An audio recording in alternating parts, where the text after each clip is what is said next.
नमस्कार, स्वागत आहे तुम्हा सर्वांचे माझ्या या नवीन रेसिपीमध्ये।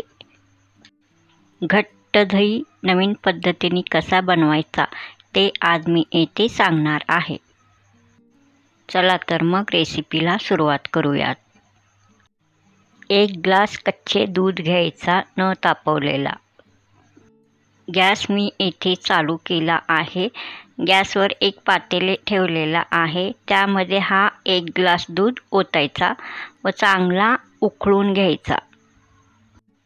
या दुधाला चांगला उकळू द्यायचा। हे दूध कच्चे असल्यामुळे चांगला उकळल्यावर आपला दही एकदम घट्ट होतो।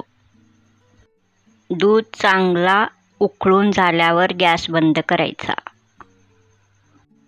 हे दूध मी एका बाउलमध्ये ओतत आहे। हा बघा, 1 ग्लास दूध मी या बाउलमध्ये ओतला आहे। याला थोडासा थंड होऊ द्यायचा, म्हणजे कोमट होऊ द्यायचा।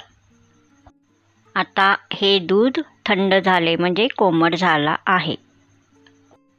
आता या कोमट दुधामध्ये आपण विरजण घालणार आहोत। विरजण म्हणजे घट्ट असलेला दही घालायचा। येथे मी 2 चमचा दही घालत आहे। घालायचा व असा चांगला मिक्स करून घ्यायचा।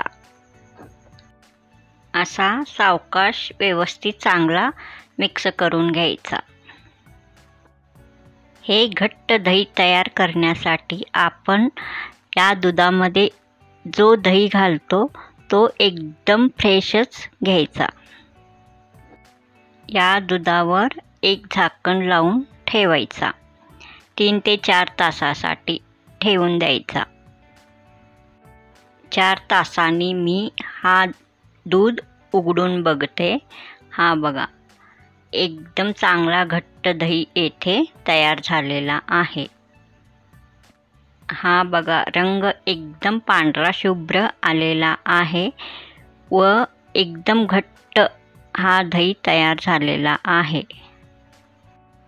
हा मलाई दही एकदम घट्ट प्रकारे तयार झालेला आहे। हा बघा, हा नवीन पद्धतीने केलेला घट्ट दही मी एका वाटीत काढून घेते।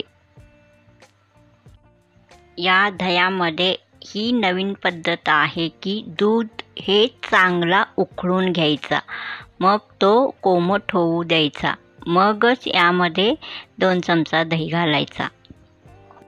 हे दही बनवण्यासाठी कच्चे दूधच घ्यायचा, म्हणजे मलईयुक्त दही आपला घट्ट तयार होतो। नवीन पद्धतीने केलेला हा घट्ट दही मी या वाटीमध्ये काढून घेतलेला आहे। हा बघा, एकदम पांढरा शुभ्र व चविष्ट दही तयार आहे। असा दही दररोजच्या जेवणामध्ये, नाश्त्यामध्ये खाता येतो।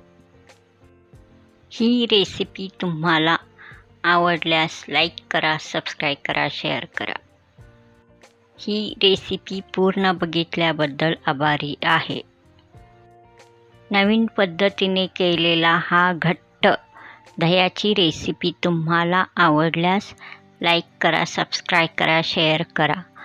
परत भेटूया असाच नवीन चांगला रेसिपी घेऊन पुढील नवीन रेसिपीमध्ये। तोपर्यंत नमस्कार।